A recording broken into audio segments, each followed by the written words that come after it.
Bismillahirrahmanirrahim. Assalamu alaikum. I am Munir Ahmed and you are watching my YouTube channel Trier of Biology. Dear students, हमने जो last lecture था उसमें respiration के introduction पे और respiratory surface पे कुछ MCQs को डिस्कस किया था।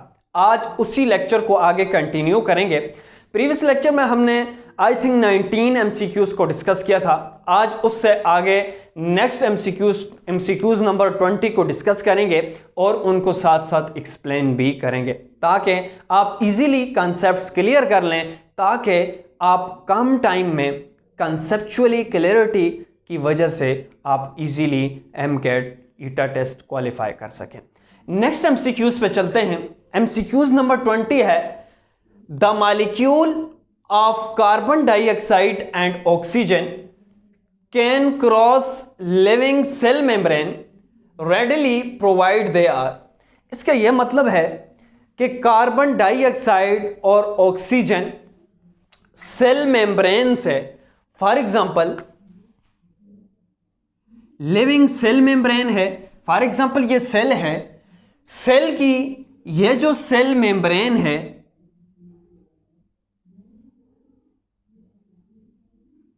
इससे ऑक्सीजन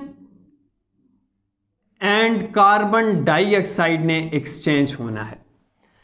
तो ये पूछता है कि ये जो सेल मेम्ब्रेन है ये कैसी होनी चाहिए कि ऑक्सीजन और कार्बन डाइऑक्साइड इजीली एक्सचेंज हो जाए।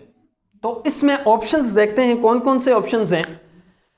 मॉइस्ट हो, थोड़ी सी नम हो, ड्राई हो, बिल्कुल नमी ना हो, हॉट हो या कोल्ड हो। हमेशा याद रखना है, जब हमने रिस्पायरेटरी सरफेस की कैरेक्टरिस्टिक्स को डिस्कस किया था सब्जेक्टिव लेक्चर में, तो हमने ये कहा था कि जो भी रिस्पायरेटरी सरफेस हो, रिस्पायरेटरी सरफेस मॉइस्ट होनी चाहिए ताकि डिफ्यूजन का प्रोसेस हो। इसके अलावा परमीएबल होनी चाहिए, थिन होनी चाहिए, ताकि एफिशिएंट ऑक्सीजन एंड इंटर हो सके और कार्बन डाइऑक्साइड रिलीज हो सके। तो इसमें जो बेस्ट एप्रोप्रिएट ऑप्शन है वो क्या है? मॉइस्ट है।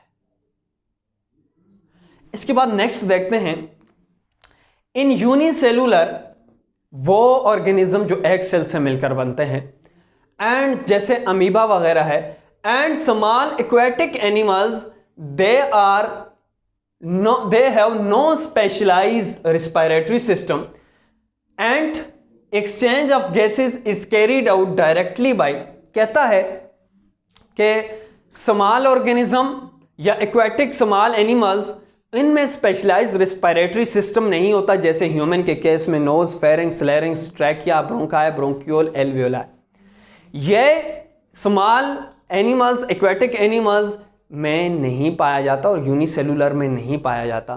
तो कहता है कि गैसेस एक्सचेंज कैसे होती हैं। ह्यूमन के केस में तो एल्वियोलाई से एक्सचेंज होती हैं। तो यूं समझें,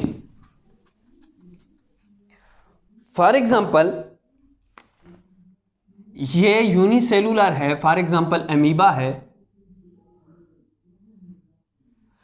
अब इसमें जो गैसेस एक्सचेंज होती हैं वो डायरेक्टली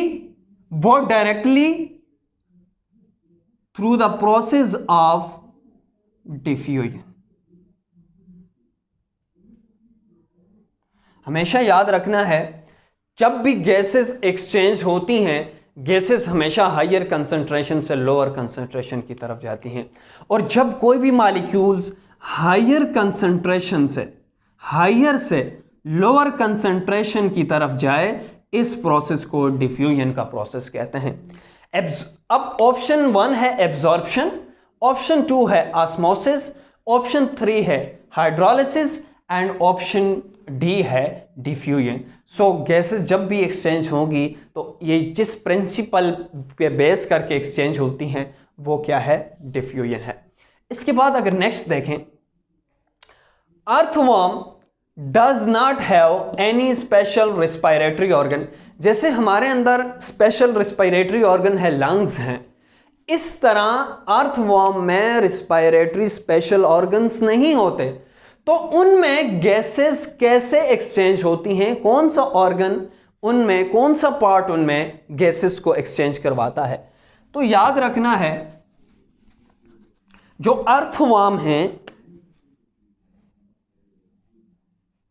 उनमें ये जो आउटर मोस्ट लेयर है स्किन की, ये डायरेक्टली गैसेस को एक्सचेंज करवाती हैं, क्योंकि इनमें कोई स्पेशलाइज स्ट्रक्चर नहीं होती, ना ही लंग्स होते हैं, हम कहें कि लंग्स के एल्वियोलाई एक्सचेंज करवाते हैं।